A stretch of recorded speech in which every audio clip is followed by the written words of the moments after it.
Nailing the perfect marriage of story to gameplay is a science that many developers still struggle with today. Bioshock has left an indelible mark on gaming narrative that can be seen and felt in many modern releases, but Irrational's motto remained from the beginning: don't start with the story, start with the gameplay.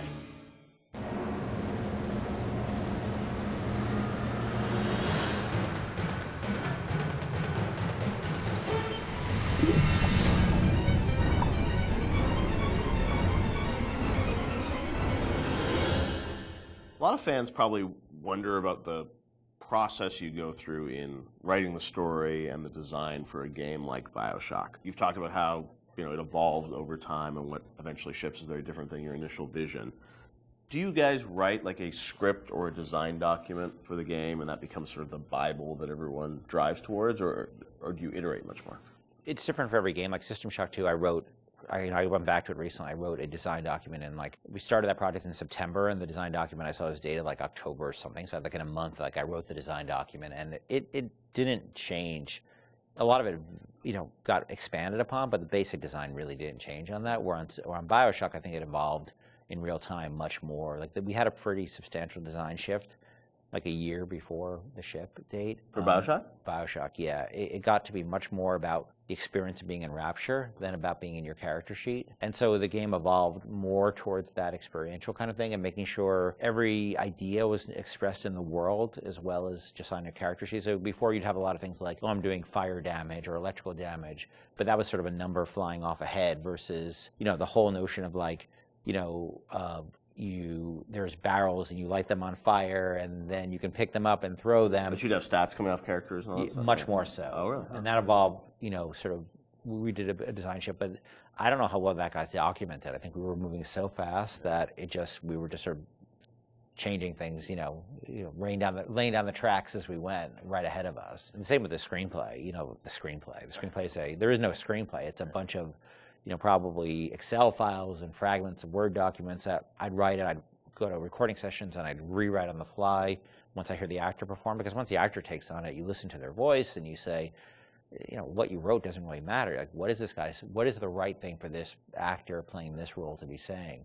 So I tend to do a lot of rewriting in the session. And then you have a bug late at night where somebody says, oh, this doesn't make any sense. And you're like, oh God, and you have to write a new audio log and try to get the actor back in. Or you figure out what's the best way to get this idea across? Yeah. And is it an audio log? Is it a poster on the wall? Is it a piece of text that pops up on the screen? That's always depending on how much time you have and what actor availability is. So, the plans sort of fall apart. I think we've worked on that a bunch since on the new project we're working on, where we are trying to document things a lot better and keep things a lot more logical, but the train was running so fast on Bioshock that we just sort of... early on, we got the Andrew Ryan scene in, like we'd said before, and that was kind of like the keystone. We're going to put a lot of work into this, so this can't change.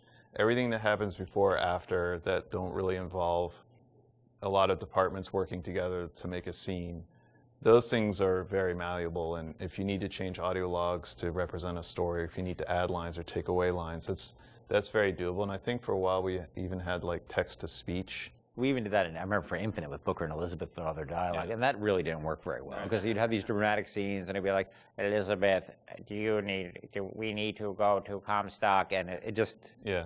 It almost had no value as far as I was concerned.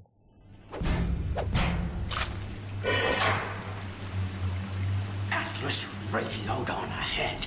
Says you're looking for an invite to the fisheries. Nuts, I say. But if your head's up to the Wharf Master's office and find old Peach on research camera, maybe I could manage an invite. Ken has so much of, these games in his head, and you're sort of, you can keep it all straight, or try to, with all the different things and changes. But from the team perspective, Sean, because this is evolving and Ken's thinking in his head about how this all ties together, how does the team sort of keep up with, what the whole game is going to look like? There's a lot of specifics that can change. For instance, Atlas used to have a Southern drawl. Right. And then, we recast to the Irish. And we actually cast an actor, wrote the lines, did the whole thing, and realized that people hated that character and distrusted him from the first start. So we had to rewrite him, recast him, redo everything. Yeah. From a team perspective, you kind of get a sense on which things are going to be really volatile and that you probably want to push off till later, because if you work on it now, it might change. Larger themes don't tend to change too much, meaning we knew we were in Rapture, we knew we had Big Daddies, we knew we had Little Sisters, we knew we had Splicers, we knew what the arc of the story was about Jack coming into Rapture, and the specifics of this radiolog versus that radiolog didn't really affect anyone outside the audio team at that time, because we could still build the environment. We still knew what the environment was. We still knew what the animations were. There are areas you learn just by working in the same space for a while that this scene, I'm not touching this yet because I know that it's going to get changed a lot. I think these themes are pretty nailed down, so I'm going to focus the team on getting these things done. I won't leave you twisting in the wind. We're going to need to draw out of hiding, but you're going to have to trust me.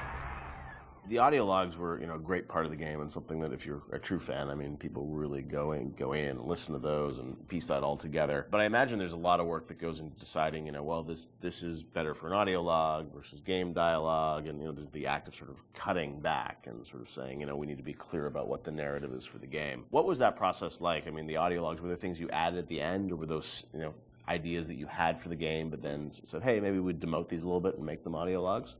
As Sean was saying, there's sort of a hierarchy of expense that you have to face, and so any ideas you have to get across, especially as you start playing the game, you realize, well, this doesn't make sense, that doesn't make sense. You have to figure out how you can introduce that idea.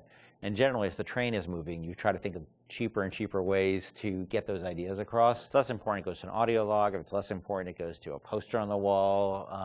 Well, there's also characters that you can bring in that have audio logs that aren't, Atlas, Tenenbaum, those are your big ones. You can bring in somebody to do a short, a few different audio logs. It's a character that some players may not even find, but right. It adds a little bit of depth to Rapture. And it also, usually each character generally is about a certain idea, and we don't just sort of come up with characters, we have an idea problem that we need to solve, and so let's introduce a character who's this guy, and he will be the guy who sort of shepherds you through that idea.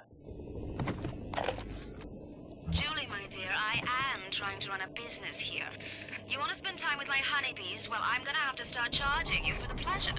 If I come out one more time and find you lolling out there amongst my hives, I'm grabbing my shotgun. As to your question, yes, my days in beekeeping school are a blur. But I do seem to remember something about that enzyme you keep blabbing on about. So as you're going through the game and, writing things, rewriting things, were there things with the original Bioshock that you've always been surprised that more people didn't pick up on, or was there something that, a connection to a character you thought was really going to resonate with people, which, didn't? Anything like that? No, it's the opposite. I was amazed, I don't know how you felt, but I was amazed how many people connected to the Would You Kindly stuff. Because I think it was when I wrote that speech, I don't think anybody on the team was like, oh my God, this is really this or that. And I don't think I really had any sense that people were going to connect to it. I think we ended up sort of over time finding more ways to support the notion throughout the game. Yep. And I don't think I really, until I heard Pat put together the revelation moment, where it's where you had all the bits that Atlas had said to you in the past building up, and then there was a visual that went along with that. That's when I realized it was going to be a really powerful moment. But even so, I still did I think people were really going to connect to it or really even understand it? Because it's pretty out there. And that it was meta commentary, too. I think that completely, I think I thought oh, it's kind of meta, cool.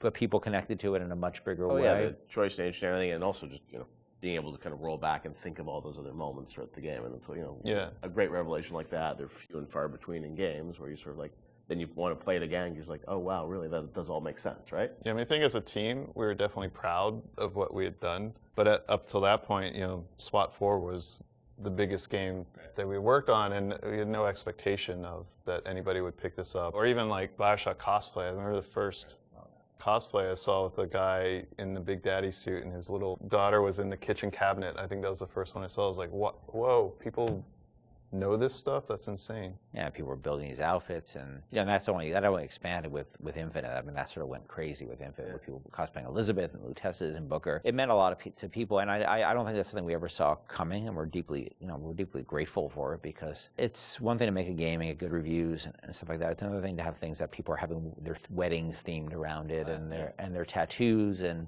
naming their children after characters. You can't plan for that, and I think the only way that could happen is if you just make something that you're deeply in love with and passionate about. I can say we were. It was something there's a lot of passion on the team about, but we didn't know people were going to take away what they did. Would you kindly? Would you kindly? Powerful phrase. Familiar phrase. Would you kindly? Would you kindly get this? Would you kindly find that? Would you kindly find that? Would you kindly find? Would you kindly get this? Would you kindly head to Ryan's office and kill the son of a bitch? Part of the challenge with that, though, is when people love fiction so much and they dive into every word written in every audio log and try and connect all the fiction, make sure it all makes sense. Are there any things from that game that you sort of look back and say, like, oh wow, like we didn't explain this and we should have, or things that fans have misinterpreted over the years? There are things we think that we did that should have or shouldn't have been in the game. Like I was never a fan of having two endings, and I think that's what the publisher was asking you to sort of have a. That was the one thing that 2K, and they were very hands off. That was the one thing they insisted on, and it's not something I really thought was a good idea, because they're still limited, even though they're multiple. They're still limited, and so that was something that we ended up doing. One of the endings was far better than the other one. I mean, there's no. It's clear that I was much more interested in the happier ending with the little sisters than I was with the nuclear submarine ending. I'm sure part of it was the idea that if this game is, if you're making a choice throughout it, I'm sure when some people are like, oh well, then it has to be a payoff, right? Right. Except the game was really about lack of choice. Yeah, about not being a choice. So that always struck me as a tension that was weird. But look, at the end of the day, they were putting up a lot of money, and so I can't really complain. They weren't dictatorial at all during the development. So that was the one thing. But that's a game that I wouldn't have put the boss battle in, the final boss battle. Like we seem to end up doing that over and over and over again. Every time we start a project, I'm like, I'm never going to do that again. We're never going to do that again, and we end up doing it. Right. We're not good at boss battles, and that you're fighting that guy, and look, this is the naked dude. It just doesn't work. Totally makes sense. And it works really pretty well up till then, but then it just doesn't work. That boss battle's silly.